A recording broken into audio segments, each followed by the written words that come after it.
कभी कभी जीवन में हम सब कुछ सही करते हैं, फिर भी सामने वाला हमें समझता नहीं। हमारा प्रेम, हमारा प्रयास सब व्यर्थ लगता है।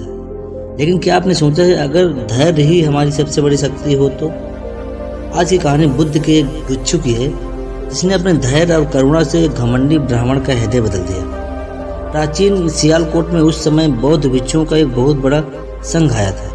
उन्हें यह पता चला कि वहाँ एक वेद पाठी ब्राह्मण रहता है, जो इतना रूढ़िवादी था कि किसी अवैदिक व्यक्ति की छाया भी अपने ऊपर नहीं पड़ने देता था। संघ के एक भिक्षु ने निश्चय किया, मैं उसे करुणा से बदलूंगा। अगले दिन वह भिक्षु अपना भिक्षा पात्र लेकर ब्राह्मण के घर पहुंचा। शांत स्वर में बोला, कुछ आहार पानी की सुविधा है बहन? घर के लोग मौन रहे। कुछ ने घृणा से देखा, कुछ ने मुंह फेर लिया। भिक्षु मुस्कुराया और बिना कुछ कहे लौट गया। दूसरे दिन फिर वही दृश्य। वह आया, बोला, आहार पानी मिल सकता है? फिर वही तिरस्कार, वही मौन। और भिक्षु का चेहरा अब भी शांत था, जैसे कुछ हुआ ही ना हो।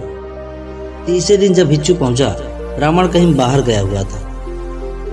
ब्राह्मणी ने भिक्षु को देखा और धीरे से बोली, मैं तो तुम्हें आहार दे दूं, पर पंडित जी नाराज हो जाएंगे, इसलिए विवश हूँ। भिक्षु ने मुस्कुराते हुए कहा, कोई बात नहीं बहन, तुम अपना धर्म निभाओ, मैं अपना। और वह लौट गया। वापस लौटते हुए रास्ते में उसे वही ब्राह्मण मिल गया। ब्राह्मण क्रोध से भर उठा, तू बार बार मेरे घर क्यों आता है? तुझे शर्म नहीं आती? भिक्षु शांत स्वर में बोला, इतने दिनों तक आपके घर से मुझे कुछ नहीं मिला, और आज आपकी पत्नी ने नहीं कहा है तो किसी दिन हाँ भी मिल जाएगी। ब्राह्मण चौंक गया। यह कैसी अजीब प्रतिक्रिया थी। क्रोध के बदले शांति, अपमान के बदले मुस्कान। वह बोला, तू यह क्रम कब तक जारी रखेगा? भिक्षु ने सहज भाव से कहा, जब तक जीवित हूँ।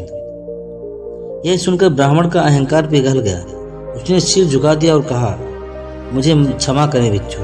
भिक्षु ने केवल मुस्कुराया, जैसे कह रहा हो करुणा की कोई सीमा नहीं है। सच्चाई यह है कि धैर्य और सहिष्णुता वो शक्तियाँ हैं जो किसी भी कठोर हृदय को बदल सकती हैं। क्रोध का उत्तर क्रोध से नहीं, शांति से देना ही बुद्ध का मार्ग है। और जब हम ऐसा करते हैं तो न केवल सामने वाला बल्कि हमारा अपना मन भी मुक्त हो जाता है। अगर यह कथा आपके मन को छू गई हो तो याद रखिए, धैर्य कमजोरी नहीं बल्कि सबसे बड़ी साधना है। बुद्ध माइंडसेट को सब्सक्राइब करें ताकि बुद्ध की करुणा, शांति और धैर्य हर दिन आपके मन को प्रकाशमय करे। सहनशीलता से ही परिवर्तन जन्म लेता है। धन्यवाद।